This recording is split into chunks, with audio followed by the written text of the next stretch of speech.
Salut à tous et bienvenue au Deepercast. On va parler basse aujourd'hui. Bienvenue à tous encore une fois. On va pouvoir vous aider si vous êtes débutant ou expérimenté. Aujourd'hui, j'ai la chance d'avoir avec moi Jean-Philippe Lalubin de Planète Basse et Lan de Fishtik. Alors, les gars, vous voulez vous introduire? On va commencer avec Lan. Raconte-nous un petit peu qu'est-ce que tu pêches ou qu'est-ce que tu fais même, tout simplement. Et après, JP, à ton tour. Ok, salut, moi c'est Len. Si vous ne me connaissez pas, je suis un pêcheur de multicarnassiers, donc c'est-à-dire que je vais pêcher tous les types de carnassiers que je vais retrouver, bien que j'ai une préférence pour le brochet. Ici, on va parler basse. Principalement, je pêche aussi un petit peu le basse. Malheureusement, moi je pêche en Belgique et le basse en Belgique, il est totalement absent. Il ne fait pas partie des cours d'eau et des zones publiques. Donc voilà, mais je le pêche quand je vais en France et quand je vais en vacances, et donc je vais pouvoir quand même vous en parler un petit peu. Alors, en dehors de ça, je suis aussi YouTuber, donc pour ceux qui ne me connaissent pas, vous pouvez me retrouver sur YouTube. Ma chaîne s'appelle Fishtik et c'est une très grande chaîne YouTube, hein. Aujourd'hui, il y a plus ou moins 200 vidéos en ligne, donc c'est quelque chose qui tourne très bien, qui fait pas mal de vues et vous pouvez y retrouver à travers pas mal de conseils pour vous aider à pêcher le carnassier. Donc n'hésitez pas aussi à aller voir ça. Et je vais laisser maintenant à Jean-Philippe la parole. Et si jamais vous avez une autre question, vous pouvez toujours me la poser. Salut à toutes et à toutes. Moi, c'est Jean-Philippe Lalubin. Je suis plutôt de la partie sud de la France. Je pense que ça doit s'entendre un petit peu. Moi, je suis pas du tout un pêcheur multicarnassier. Je suis multicarnassier par accident et par choix, je suis un pur bass addict, quoi. Moi, je pêche le bass à 90, ça représente à peu près 99% de mes sorties. Et accessoirement, depuis maintenant 6 ans, avec mon pote Mathieu Alexandre, on anime et on vit une super aventure avec Planète Basse et qui nous permet en fait de découvrir la pêche du bass et la culture basse à travers le monde. Donc on a fait quelques destinations ces dernières années, dont le Zimbabwe, le Portugal, le Québec. On a découvert le black bass à petite bouche, on a pêché la Louisiane, la France, et voilà. Et puis on espère que cette aventure va encore bien continuer pour qu'on puisse faire partager aussi notre passion pour ce sport, pour ce poisson et pour sa pêche. Voilà, voilà. Donc, Comment ça se si vous passe? avez des questions sur la pêche du bass, vous pouvez envoyer et on va essayer d'y répondre. Comment ça se passe d'ailleurs cette saison un peu, on va dire, parce que là on est en plein, c'est la bonne saison, on va dire. Bon, là tu peux pas voyager cette année, mais là comment se passe du coup l'été, l'automne pour toi au niveau du bass? Ok, pour moi, j'ai pêché l'été, justement, j'étais quand même parti en France parce qu'il y a eu les 3 mois de confinement là, avec le coronavirus. Et puis ça s'est terminé, ils ont réouvert les voyages vers l'étranger pour pas casser l'économie probablement pour juillet et août. Donc j'ai pu aller en France, j'ai eu la chance de pouvoir aller en France quand même. Et j'étais dans le sud, là j'étais près de Salon de Provence où j'ai pêché le black bass parce que dans le village où je vais là-bas en France, il y a juste un lac. Et dans ce lac-là, il y a du bass, donc c'est super facile pour moi parce que je sors de petit appartement dans lequel j'ai été et je sors et je suis directement sur le lac et je peux directement aller pêcher et il est rempli de bass, il n'y a rien d'autre, donc je peux même pas pêcher le multicarnassier. En fait, je suis un peu comme Jean-Philippe, il y a rien d'autre, donc finalement je suis à 99% sûr d'attraper du bass. Et je sais qu'il y a des gros basses aussi dessus, donc ouais, j'ai pas mal travaillé ma technique du bass. Maintenant, je l'ai jamais pêché en public, moi, le bass. Et je pense que pêcher le bass en public, c'est totalement différent. Alors pour l'été, ça s'est bien passé pour le bass. Je crois que le bass, c'est un poisson qui fonctionne et qui est très très actif pour les pêches estivales, hein, avec des pêches en surface, avec des petites créatures, etc. Par contre, pour tous les autres carnassiers, c'est l'horreur, quoi. L'été, c'est l'horreur totale, quoi. Alors en plus, cette année, il a fait super chaud. Et quand il fait chaud comme ça, il n'y a pas beaucoup d'oxygène dans l'eau. Les températures des eaux, elles sont super chaudes. Et les poissons et les carnassiers, ils sont pas du tout actifs. Alors, ouais, on retrouve de temps en temps une activité, mais c'est possible d'aller faire cinq sorties, 5 fois quasi bredouille, et puis de faire une sixième sortie et de faire 20 poissons, quoi. Donc, voilà, ouais, pour l'été. Après, il y a l'automne. Là, maintenant, on rentre dans l'automne. L'automne, c'est totalement différent. Il fait froid, on a une goutte de nez, parce que bon, ici, on est dans le nord. Donc, il fait super froid. Là, pour le moment, en Belgique, il y a 10 degrés, donc c'est déjà très, très, très froid, quoi. Avec plein d'humidité. Donc, t'as beau te mettre 10 couches sur toi, t'as froid. Et le carnassier, par contre, là, il est de nouveau actif. Et donc là, on peut commencer à faire des belles pêches de la perche, du cendre et du brochet, quoi. Et toi, du coup, JP, là, tu es en plein dedans? Ben moi, ouais, globalement, ça a été une excellente saison. Tu vois, depuis juillet cette année, heureusement, contrairement à l'année dernière, on n'a pas eu un début d'été trop chaud. L'année dernière, il a fait très chaud dès le mois de juin, donc ça, comme le disait Land, c'est dès que les températures sont trop élevées, ben, l'oxygène se dissout mal dans l'eau et même pour le bass, même il est beaucoup plus tolérant que d'autres espèces de carnassiers, il subit aussi ça. Et l'année dernière, c'était pas top. Cette année, c'est monté plus crescendo, donc le début juillet a été vraiment bon, avec des belles pêches à la grenouille. Et là, ben là maintenant, les eaux se rafraîchissent, les herbiers sont en train de mourir un peu et de se rétrécir. Donc, ça peut paraître des fois compliqué parce qu'on localise plus les herbiers. Mais moi, j'aime beaucoup cette saison parce que une expression que j'ai appris aux États-Unis qui dit no grass, no bass. Donc, pas d'herbier, pas de basse. Et du coup, ben, comme les herbiers sont en train de rétrécir, ben, quand on trouve un beau amas d'herbier, il suffit de jouer un peu au. Oui. Et j'avoue que j'ai été plutôt bien gâté cette année. Répète ta dernière phrase, tu as coupé. Je disais que j'avais de la chance cette année parce que j'avais fait quelques jolies pêches avec des poissons qui avoisinaient les 3 kilos. Donc, c'est une belle saison. Et c'est pas fini.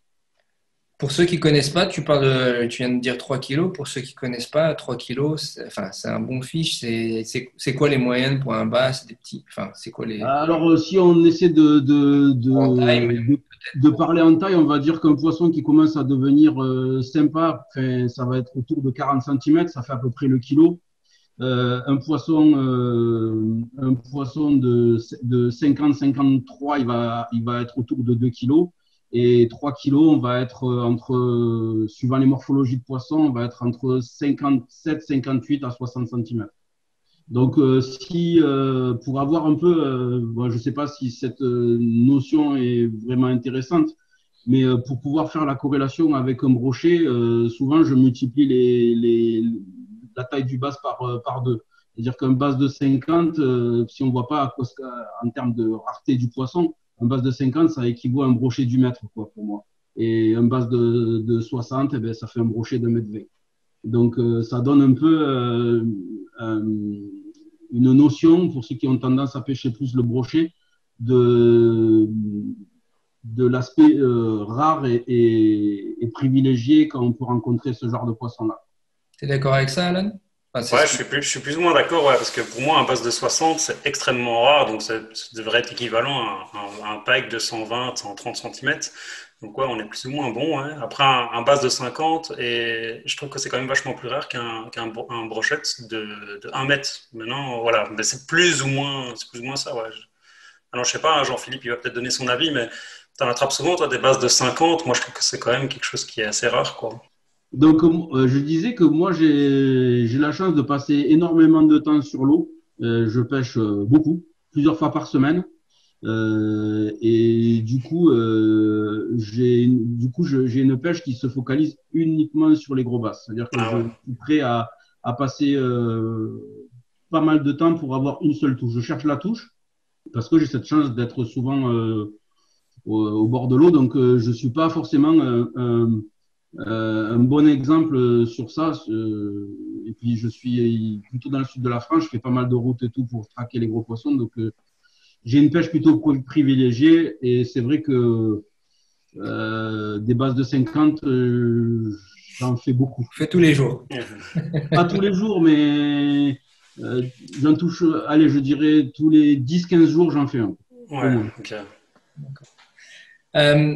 Justement, en parlant de rareté, c'est deux questions en une, on va dire. Le bass, moins populaire en général, dû à quoi? Zone géographique ou d'autres raisons? Alors, pour moi, c'est géographique pur, hein. Purement géographique? Ah ouais, Sinon, totalement. Ouais. tu penses que tout le monde, comme le brochet par exemple, comme le pike, tout le monde serait aussi sur le… Bah, Enfin, moi qui pêche multicarnassier, et j'ai déjà pêché finalement tous les poissons carnassiers qu'on retrouve en eau douce, je surkiffe la pêche du bass, tu vois. Je le pêche pas parce que je sais pas, il n'y a pas de basse par chez moi. Ben, par contre, je pourrais aller le pêcher, et comme le disait Jean-Philippe tout à l'heure, c'est un poisson qui va adorer les herbiers, etc. Donc, tu vas aller voir tu vas aller les chercher dans des nénuphars, t'as des attaques de fou en surface. C'est un poisson qui est bien combatif pour sa taille aussi. Il a une bouche surdimensionnée, c'est-à-dire qu'il va te choper des leurres immenses aussi. Et puis, c'est pour moi un poisson qui se pêche totalement différent de tous les autres carnassiers, quoi. Les leurres que tu vas utiliser pour traquer du bass et les animations que tu vas utiliser, principalement, elles sont totalement différentes. En tout cas, moi, de mon expérience, ce que j'ai trouvé qui fonctionnait le mieux sur le bass, c'était les créatures qui papillonnaient ou qui descendaient tout doucement le long des herbiers. Et ça, c'était des techniques qui marchaient ultra bien. Après, il y a les techniques de surface, mais quand on regarde la pêche la pêche du pike, enfin du brochet, pardon, et la pêche de la perche, oui, on peut la prendre en surface, mais c'est pas facile du tout. Par contre, la pêche du bass en surface, c'est beaucoup plus facile. Maintenant, moi, je l'ai toujours pratiqué aussi en période estivale. Je l'ai jamais pratiqué en automne, donc je sais pas si on fait toujours des basses comme ça en surface avec des stick bait ou des choses comme ça. Ouais, aucune idée, donc là, je laisse Jean-Philippe, je lui laisse la parole, il va peut-être pouvoir nous aiguiller un petit peu. Ben, disons qu'en ce moment, les températures ont bien chuté, donc les poissons ont du mal ils regardent pas vers la surface. Donc, moi, j'ai mis les leurres de surface un peu de côté. La température idéale pour la pêche du bass, c'est à peu près 23 degrés. Donc, quand on est à 23 degrés, on peut tout faire. Quand on oscille après, on va dire jusqu'à 17 degrés en surface, ça peut encore, dès qu'on commence à basculer, ça commence à être très très compliqué de faire monter des poissons en surface. Après, là, pour répondre à la question comme tout à l'heure, pour moi, tous les pêcheurs de carnassiers sont des pêcheurs de basse en fait. C'est juste qu'à un moment donné, ils les ont pas rencontrés. Enfin, la pêche du basse, c'est tellement ludique, c'est tellement varié. Il y a beaucoup de techniques. Aujourd'hui, toute la pêche du leurre, dans toutes les espèces, c'est une évolution des techniques de basse. Qu'on pêche au soft swim bait, le brochet ou le sandre ou la perche. Toutes ces techniques-là, globalement, c'est mon opinion, hein, c'est des évolutions de techniques du bass, qui ont des adaptations des techniques du bass. Et je répète, on est tous des pêcheurs de basse, c'est juste qu'on n'a pas eu la chance de le rencontrer. Mais les gens qui le rencontrent, on peut être qu'addicts à ce poisson. Du coup, on parlait, c'était une question que j'avais pour plus tard, mais vu qu'elle est venue, vu que là, tu en as parlé un petit peu, niveau matériel et technique et couleur et tout ça, est-ce qu'il y a des choses qui reviennent plus que d'autres ou comme j'imagine, comme dans la pêche, après, c'est des choix personnels ou ça dépend des régions? Pareil pour la température, tu as parlé 23 degrés. Est-ce que c'est une question, c'est une température globale ou c'est vraiment quelque chose dans d'autres pays, j'imagine, c'est des températures différentes en Floride, en France, ou c'est pareil, c'est une température optimale? Non, non, ça reste une température optimale. C'est juste que dans certains pays, cette température optimale, elle va être étalée plus long, sur une période beaucoup plus étendue. Le bass, contrairement à ce qu'on croit, c'est un des poissons qui a la meilleure faculté d'adaptation. C'est marrant, on a cette croyance en fait d'un poisson qui aime les eaux chaudes, ce qui est complètement faux. Parce que par exemple, la souche qu'on a aujourd'hui en France, c'est la souche Northern. C'est exactement la même souche qui vit au Canada et au Québec. C'est-à-dire que les Canadiens, ils pêchent ce poisson sous la glace en hiver. Nous, on est loin d'avoir des endroits où l'eau gèle en surface en plein hiver. Et pour autant, on dit, ben, chez nous, il n'y en a pas. Il pourrait très bien y en avoir en Belgique et des super populations. Et pour avoir pêché le bass au Québec, voilà, on a fait des poissons énormes. Pardon? Il n'y a plus que à les amener en Belgique pour. Bien sûr, mais ils peuvent s'adapter très bien. C'est un poisson qui s'adapte très bien, qui résiste à des grandes amplitudes thermiques, à des grandes amplitudes aussi d'oxygénation de l'eau. C'est pour ça que des fois, on le trouve dans des mares limite d'eau stagnante. C'est qu'il arrive aussi à bien tenir à des endroits qui sont faibles en oxygène. Et on a un peu cette mauvaise croyance en fait d'un poisson d'eau chaude, etc. Parce qu'il existe une deuxième souche qui s'appelle la souche Florida, qui elle porte bien son nom. Elle a besoin de vivre dans des eaux plus chaudes. Et c'est la souche qui devient beaucoup plus grosse avec le record du monde qui avoisine, qui est autour des 11 kilos, qui a été fait sur le lac d'Ouai il y a quelques années. Non. Mais ça, c'est pas la souche qu'on a en Europe, quoi. Voilà. Donc, pour revenir à ta question, Vin, oui, quand on parle des températures, c'est des choses qui sont vraiment, c'est général, quoi. C'est pas une donnée locale. Et très rapidement, sur le matos, les couleurs, est-ce qu'il y a des choses spécifiques aux basses ou là, tu disais, toi, tu as principalement, enfin, toi, tu es plus, tu as essayé, on va dire, un type de leurre spécifique en général. C'est J'ai plus. essayé un peu tout, hein. Donc j'ai sorti toutes mes boîtes, tous mes leurres, j'ai déjà tout essayé sur le bass. Faut pas croire que j'ai qu'un Oui, seul oui, leurre. Mais par contre, il y a vraiment des leurres en particulier sur lesquels j'ai des super bons résultats sur le bass, alors que c'est des leurres que j'utiliserai jamais pour pêcher les autres carnassiers. Exemple, le worm, quoi. Tu vois, le worm monté en waki, c'est une technique qui est exceptionnelle pour la pêche du bass. Mais par contre, j'ai déjà été pêché en waki avec des vers comme ça, la perche, le brochet, le sande, je fais rien, quoi. C'est vraiment des leurres qui sont beaucoup plus adaptées. Après, la situation est totalement différente aussi parce que quand tu vas pêcher avec un worm monté en waki, enfin, pour ceux qui connaissent pas, c'est-à-dire que le worm il est comme ça et l'hameçon il est vraiment planté au milieu et il va dandiner comme ça en descendant vers le fond. C'est des choses qu'on peut pêcher quand il y a des herbiers. Donc Jean-Philippe le disait aussi tout à l'heure, c'est vraiment le bass, il aime bien le pêcher dans les herbiers. Bah ouais, il va se condenser là-dedans. Et si on jette des petites créatures, genre des worms, qui vont papillonner, qui vont descendre le long des herbiers, bah, il va sortir, il va venir l'éclater, quoi. Maintenant, c'est un type de milieu que je ne vais pas retrouver par chez moi. Tu vois, des herbiers typiques comme les herbiers où on va trouver du bass, ben, des herbiers comme ça, par chez moi, il n'y en a pas trop.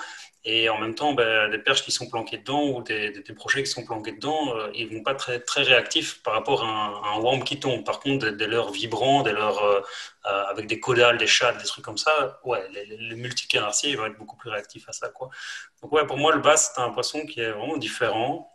J'ai remarqué qu'il kiffait tout ce qui était créatures et engins venus de l'espace, des trucs extraterrestres, tu vois, des trucs qui ressemblent à rien. Bah, le bass, il adore.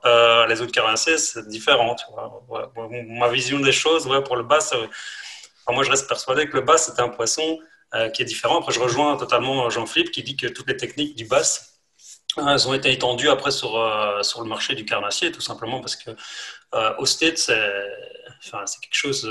La pêche, c'est le sport numéro un. C'est le truc qui fait tourner le commerce là-bas. C'est exagéré, donc c'est normal que toutes les usines et toutes les implantations travaillent. Allez, moi, j'ai eu la chance de travailler aussi avec Berkeley, par exemple, qui est un grand concepteur de leurre au States pour la pêche du bass, etc. Et quand ils testent par exemple leurs attractants, ils testent sur du bass, quoi. Tu vois, donc après, on va trouver des attractants pour pêcher le carnassier. Et ces attractants-là, en fait, ils ont été testés sur des basses, mais ils n'ont pas été testés sur du brochet ou ils n'ont pas été testés sur de la perche, etc. Et je pense que c'est comme ça dans beaucoup de choses. Et effectivement, tout vient du monde du bass parce que c'est là qu'on va retrouver tous les financements en fait de toutes les grosses sociétés, toutes les grosses compagnies de pêche. Ouais. Cool. T'es d'accord, JP, justement Ouais, je suis assez d'accord avec ça. Et c'est un peu, tu vois, c'était un peu aussi le sens de notre projet Planète Basse dont je parlais tout à l'heure. C'était nous, en tant que pêcheurs de basse en France, on se sent des fois un peu loin de l'épicentre, tu vois, de ce phénomène culture basse qu'on peut vivre, qui existe aux États-Unis, qui existe aussi à une échelle peut-être un peu moindre aussi au Canada, qui peut exister au Japon, dans d'autres pays, même des pays européens plutôt du Sud, ils ont une culture basse que nous, on n'a pas.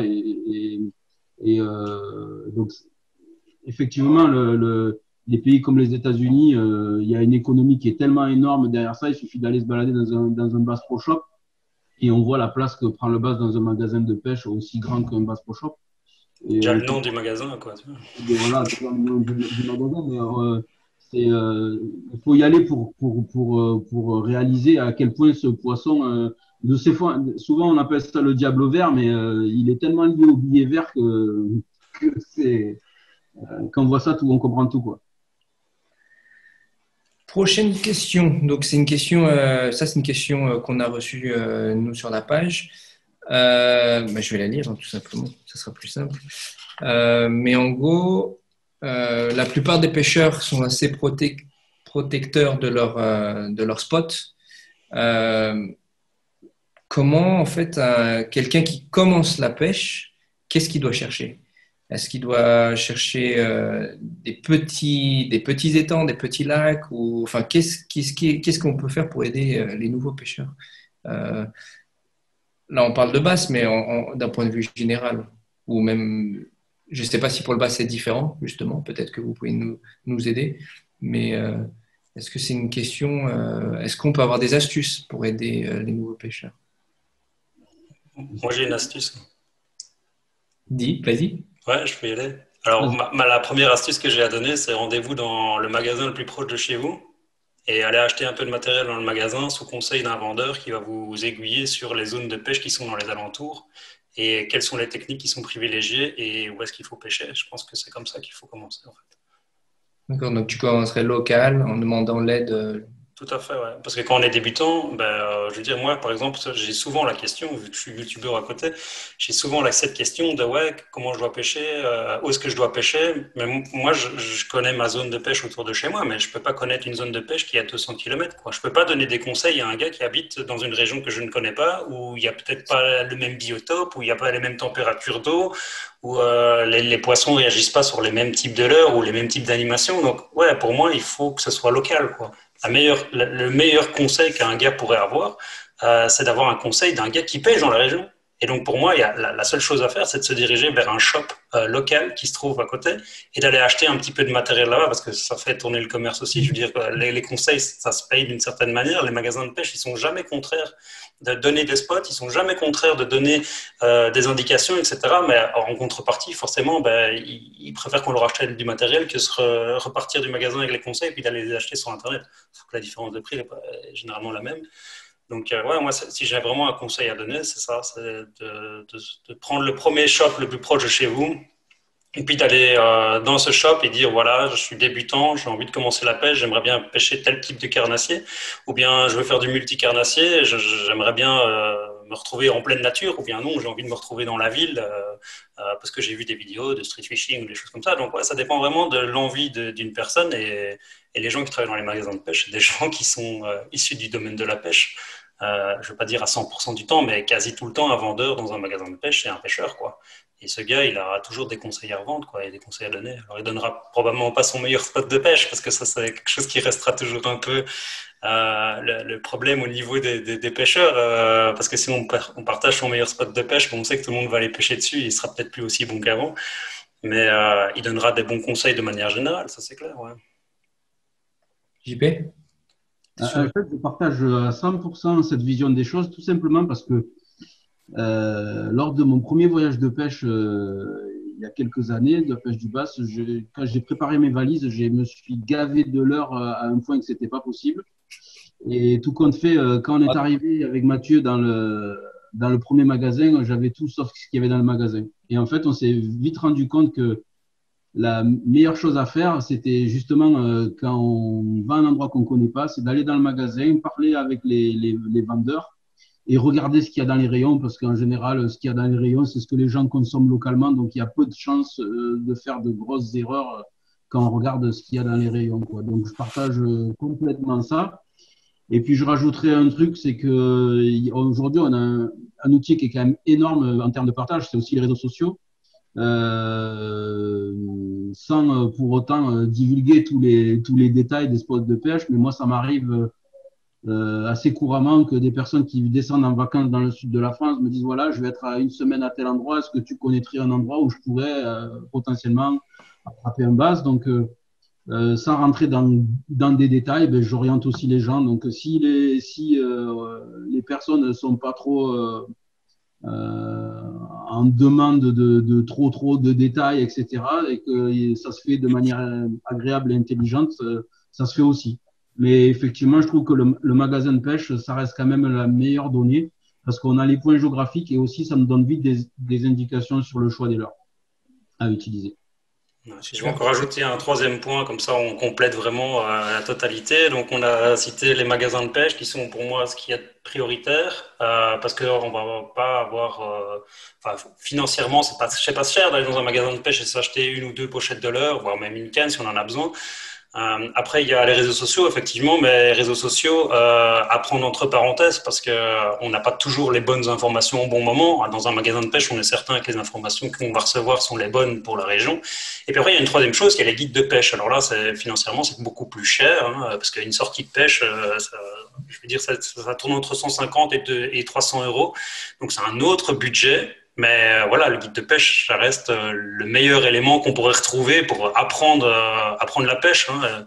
Moi, je connais beaucoup de personnes autour de moi. D'ailleurs, si je devrais le refaire et que je devrais recommencer une nouvelle technique de pêche, en priorité, je prendrais un guide. Parce qu'aujourd'hui, j'ai peut-être les moyens aussi de me le payer, et peut-être moins avant, mais passer une journée avec un guide de pêche, il va nous montrer des endroits de pêche incroyables parce qu'il a envie de nous faire prendre du poisson. Il va nous montrer les techniques, il va nous guider vraiment sur l'eau. Donc là, c'est vraiment le summum qu'un pêcheur débutant pourrait avoir, c'est le guide de pêche. Ouais. Mais... Alors là, je suis d'accord avec toi parce que pour l'avoir fait, j'ai eu la chance d'avoir fait plusieurs fois et c'est vraiment un kiff. Enfin, comme l'on a dit, ça coûte cher, mais si vous pouvez le faire de temps en temps, ça vaut vraiment le coup.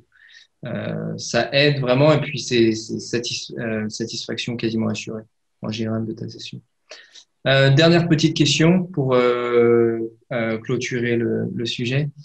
Il y a une utilité à utiliser un dipper pour la pêche aux basses ou ou un sondeur en général, est-ce qu'il y a une utilité Je veux bien commencer. Oh, vas-y, là. Vas-y. Donc, moi, de ce que j'ai pêché, parce que moi, j'ai quasi tout le temps pêché dans les mêmes conditions de pêche le bass, c'est-à-dire dans des zones ultra peu profondes, avec des herbiers, et je pêche au bord des herbiers. Donc, pour moi, un éco-sondeur, dans les conditions dans lesquelles j'ai pêché, que ce soit un dipper ou un autre, hein, n'importe, mais ça me servirait à rien, parce que je pêche dans une zone où il n'y a rien à dipper en dessous, à part le fond, et que sur le dipper, il soit marqué 70 cm de fond ou 80. Et d'ailleurs, en connaissant le dipper, il me semble que 70 cm, c'est le minimum. En dessous, on ne sait même pas dipper. Et puis, allez, pour moi, un dipper, il trouve tout son intérêt quand il y a à partir de 3 mètres de fond, quoi. Sinon, on voit pas spécialement ce qui en. Donc, tu pêches à vue ou? Ouais, quasi tout le temps en vue, ouais. Maintenant, quand les conditions météo sont pas très favorables et que les eaux sont troubles, bon, pêcher à vue, c'est un peu moins intéressant. Mais là, dans le sud de la France, où j'ai pêché le bass, les eaux sont plutôt limpides. Et la pêche à vue est une technique, une technique qui fonctionne ultra bien, quoi. Faut juste pas ferrer trop tôt, c'est le seul truc, quoi. Après, moi, j'ai eu la chance d'attraper un bass de 61,5 cm, donc je sais pas combien en poids ça faisait, parce que, je veux dire, je sens à travers Jean-Philippe la culture basse, tu vois, il parle en poids et non en centimètres. Et ça, c'est une grosse différence par rapport aux pêcheurs européens, finalement, enfin non, c'est même pas européen, parce que quand on regarde en Angleterre, etc., ils vont aussi mesurer leurs poissons en poids. Mais nous, en France, en Belgique, enfin, dans tout ce qui tourne autour de la France, tout ce qui est francophone, on est toujours figé sur les centimètres des poissons. Ouais. Et dans la culture basse, ils ont rien à cirer du centimètre de poisson, c'est vraiment le poids qui compte. Et tant mieux pour moi, parce que mon base de 61,5, il était assez maigre, donc en termes de poids, il n'aurait pas été très impressionnant, tu vois. Donc je suis vraiment content de pouvoir parler de centimètres quand j'ai attrapé ce poisson. Surtout que je le pêche pas souvent, je le pêche que quand je pars en vacances, donc ouais, je suis assez fier. D'ailleurs, à mon avis, j'ai un meilleur record sur le basse que sur le brochet, alors que le brochet est mon poisson favori, quoi, tu vois. Cool. Et toi, du coup, JP, ton utilisation Moi, le dipper, oui, j'utilise beaucoup.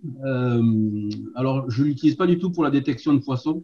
Je l'utilise déjà pour voir comment les herbiers ils évoluent au fil des saisons, pour garder un œil sur les herbiers, savoir le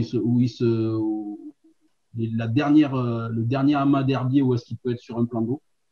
Parce que je reviens sur ce que je disais tout à l'heure, mais la version française, pas de basse s'il n'y a pas d'herbier, quoi. Et après, les basses aussi, ils ont des positions sur les plans d'eau en fonction des saisons. Ils ont tendance à être plutôt dans des zones profondes en hiver, remonter sur des chalots pour venir frayer à partir de mars, suivant les régions, jusqu'à, on va dire, fin juin. Et puis après, ils vont commencer à se décaler pour aller se mettre dans des zones peut-être un peu moins chalots, et puis plus on va retourner vers l'hiver, plus ils vont redescendre vers les fonds pour aller chercher des températures un peu plus clémentes. Donc du coup, j'aime bien moi le dipper pour connaître les plans d'eau, J'utilise pas mal la bathymétrie justement pour voir les différents. Complète ce qu'il dit, je ne m'entends plus. Pour savoir où est-ce que je vais pousser en fonction du. Pardon?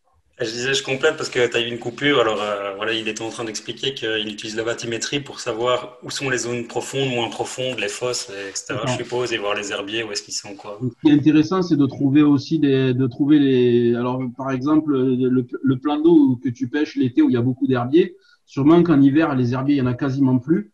Et ce qui est intéressant, c'est de trouver les petites variations de fond, parce que même sur des petits plans d'eau, la moindre petite variation de fond quand c'est l'hiver, c'est ce qui va tenir des poissons. Parce que comme il n'y a plus d'herbiers, il faut bien quelque chose qui les tienne. Et là, ça va être une variation de fond, même si c'est un truc qui descend de 2 mètres à 3 mètres. Et ces petites cassures-là, c'est ce qui va permettre de trouver les poissons. Donc moi, le Deeper, il me sert vraiment à ça. Je cherche pas du tout à trouver les poissons, mais surtout à comprendre les plans d'eau. Voilà. Du coup, tu utilises beaucoup le Deeper pendant ta session ou en analyse Surtout en analyse. D'accord, donc tu scannes et sur tes prochaines sessions, tu vois, par exemple, sur. Moi, je l'utilise beaucoup comme ça parce qu'on se déplace beaucoup en plus en pêche du bass. Euh, c'est rare en fait qu'on pêche le bass sous une embarcation. On a tendance plus à rayonner ou alors on trouve un spot, on se décale et on va pêcher ce spot-là. Mais du coup, c'est beaucoup plus en analyse que sur de l'utilisation du Deeper en temps réel. À chaque fois que je fais une session, une fois que je me fais un débriefing, après, je regarde l'enregistrement et j'essaie de voir. Et comme en plus on a tendance à tourner sur des spots, enfin tout le monde autour de chez soi, il a tendance à pêcher autour de chez lui. Ça me permet aussi de voir l'évolution du plan d'eau au fil des saisons. Si je parlais des herbiers, si la session d'avant j'ai vu qu'il y avait des herbiers, je vois que les herbiers se sont réduits. Enfin, ça me permet d'avoir un peu l'état d'évolution du plan d'eau au fil de la saison. D'accord. J'avais des dernières questions, mais il y a une question qui m'est venue en parlant de ce sujet. Donc, très, très, très rapidement, vous pêchez comment? Du bord? Tu viens de parler d'embarcation. Est-ce que tu as un meilleur résultat parce que tu es en embarcation ou ça se pêche aussi du bord? Pour ceux qui ne connaissent pas, comment on peut pêcher ou est-ce que ça dépend des plans d'eau, par exemple? Alors moi, je l'utilise soit du bord, soit en flotte tube. Voilà, c'est du bord. Je parle plus de la pêche en général, pas forcément du deeper dans ce cas-là. Ouais, moi, c'est bord et flotte tube et un petit peu bateau. Ouais. On va dire. Donc, il n'y a pas de. Non, j'ai pas de. Tu n'as pas des meilleurs résultats en embarcation que du bord ou vice-versa? Alors, j'ai de bons résultats du bord parce que c'est souvent des plans d'eau qui sont difficiles d'accès et du coup qui ont moins de pression de pêche que des plans d'eau aujourd'hui où les gens peuvent aller en bateau ou en flotte tube. Mais ça, je pense que c'est surtout lié à la pression de pêche c'est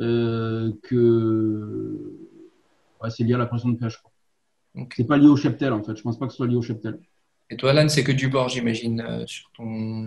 Alors moi, ouais, le bas, je le pêche que du bord parce que dans l'endroit, quoique j'ai déjà pêché aussi sur l'eau, parce que sur ce lac-là, ils louent c'est un truc de vacances, hein, donc et ils louent aussi des canoës comme ça, et ça m'est arrivé d'aller pêcher en canoë, et j'ai été pêcher dans des zones où j'avais pas accès en pêchant du bord, et le fait, il y a des roselières en fait, et sur une grosse partie du lac. Et ces roselières, moi j'ai l'habitude de pêcher le long des roselières, mais je ne les ai pas lancées vraiment dedans parce que quand tu pêches du bord, tu n'as pas accès, tu vois. Ou alors tu as des zones où avec la roselière, du bord, tu ne sais pas y accéder. Par contre, quand tu es sur l'eau, là ça change toute la donne et donc tu peux lancer de la pleine eau vers le roseau, voire à la limite carrément aller dedans avec des montages texans, etc.